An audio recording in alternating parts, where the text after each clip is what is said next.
My biggest fear now is the other fellow who just brought it up, Camridis. He just reminded me about the OSP fight where Jon bulked up and looked horrible because his trainers bulked him up on deadlifts. Guys, I was doing podcasts at the time. I mentioned it. I always say it. If you read my PDFs, okay, it always, and I talk about training like a Ferrari, not like a tow truck. If you're in a explosive sport, and even grappling is an explosive sport, you want a certain percentage of slow lifts, but 30% and lower. Okay, you want, because don't forget, in grappling and wrestling, you are sometimes gonna you need that tow truck ability. You know, so when you're in a body lock, you're in tow truck mode right now. You're in tow truck mode, my friend. It's important to have lifts. Like I advocate kettlebell carries. You take 2 kettlebells and you walk. You farmers walk. I advocate for sandbag carries. I think those are great for MMA fighters, grapplers. You know, you take a sandbag and you walk for 5 minutes. Every time you have to drop it, okay, you're doing burpees. You're doing 10 sprawls into a Granby roll, and then you pick it up again and you do that for 5 minutes. Like, those kind of workouts will build everything you need in a sport. However, we can't just do slow workouts. That's what happened with Jon Jones. If you take, guys, I'll just share with you a very simple study. They took deadlifters, which is a very slow movement. Okay, you train like a tow truck, and they measured their high jump. Okay, now when you measure high jump, it's you raise your arm, you chalk, they see how much reach you have, and then you jump up and you chalk again. Okay, you don't have to be technically proficient. You're not jumping over a bar here. It's not how much spinal flexibility you have. We're talking about just pure raw torque. How much can you explode off the ground? Deadlifters have a lower jump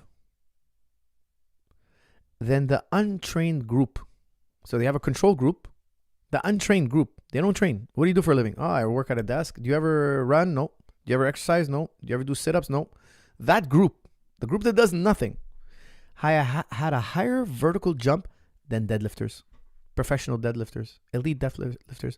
What does that tell you? Heavy lifts slows you down. Who had the highest jump? Higher than the track and field, higher than the high jumpers. Olympic lifters.